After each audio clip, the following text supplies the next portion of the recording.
Nathan Lyon নাকি তাইজুল ইসলাম লাল বলে ক্রিকেটকে সেরা? হুট করে এমন প্রশ্ন শুনলে হাসি ঠাট্টায় মেতে উঠবেন অনেকেই। তবে পরিসংখ্যান ঘাটলে চমকে যাবেন সবাই, এমনকি বদলে যাবে দৃষ্টিভঙ্গিও। কেননা প্রায় 550 উইকেট নিলেও পরিসংখ্যান বলছে তাইজুলের চেয়ে ঢের পিছিয়ে আছেন নাথান লায়ন। তবে কিভাবে অজি তারকাকে পেছনে ফেলে সবার উপরে তাইজুল, তাই নিয়ে বিস্তারিত এই রিপোর্টে। নামের বিচারে দুজনের মধ্যে অজি তারকা নাথান লায়ন এগিয়ে আছেন যোজন দূরত্ব। লাল বলের ক্রিকেটে নিজেকে অনন্য উচ্চতায় নিয়ে গেছেন অজি এই তারকা। এই তো মাস কয়েক আগেই ছাপিয়ে গেছেন কিংবদন্তি বোলার গ্লেন ম্যাকগ্রাকে, বনে গেছেন অস্ট্রেলিয়ার ইতিহাসের দ্বিতীয় সর্বোচ্চ উইকেট শিকারী। বিশ্ব ক্রিকেটের ইতিহাসে লায়নের অবস্থান 6 নম্বরে। আর তার সাথে যদি কিনা তুলনা করা হয় তাইজুল ইসলামের, তাহলে অনেকেই এটাকে বলবে নিছক পাগলামি। কিন্তু আসলেই কি তাই? নাথান লায়ন কি আসলেই তাইজুলের থেকে সেরা, নাকি বাংলার এই স্পিনার নিজের 12 বছরের ক্যারিয়ারে ছাড়িয়ে গেছেন লায়নকেও? উত্তরটা অবশ্য অনেকের কাছে হবে অনেক রকম। তবে পরিসংখ্যানের বিচারে এগিয়ে আছেন তাইজুল। হ্যাঁ, শুনতে অবাক লাগলেও পরিসংখ্যান বলছে অজি এই অফ স্পিনারের চেয়ে ঢের এগিয়ে আছেন টাইগার এই বাহাতি। চলুন তবে সেই হিসেব নিকেশটাই বুঝে নেওয়া যাক। 2011 সালে টেস্ট ক্রিকেটে অভিষেক হওয়া নাথান লায়ন এখন পর্যন্ত ম্যাচ খেলেছেন 141টি। এর মধ্যে 262 ইনিংসে বল হাতে তুলে নিয়েছেন তারকা এই অফ স্পিনার। আর 262 ইনিংসে বল করার পর লায়নের উইকেট সংখ্যা দাঁড়িয়েছে 867। অর্থাৎ প্রতি এক ইনিংসে লায়ন উইকেট তুলেছেন 2.16টি করে।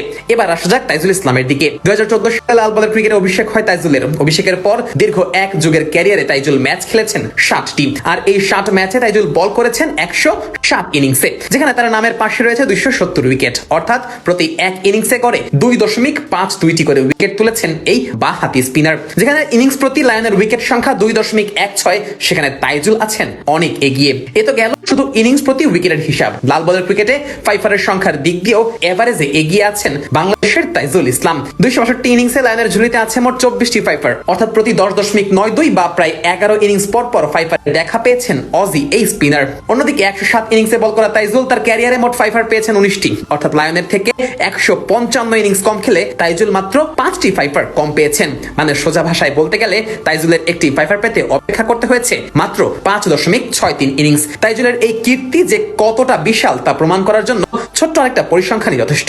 লাল বলের ক্রিকেটের সর্বোচ্চ 50 উইকেট শিকারীর মধ্যে একটি ফাইফার পেতে কম সময় নেওয়া বোলারের তালিকায় তাইজুলের অবস্থান পঞ্চম, যেখানে তার উপরে আছেন মতিয়া মুরলীধরন, রিচার্ড হেডলি, রাঙ্গানা হেরাত ও রবিচন্দ্রন আশ্বিনের মতো কিংবদন্তিরা।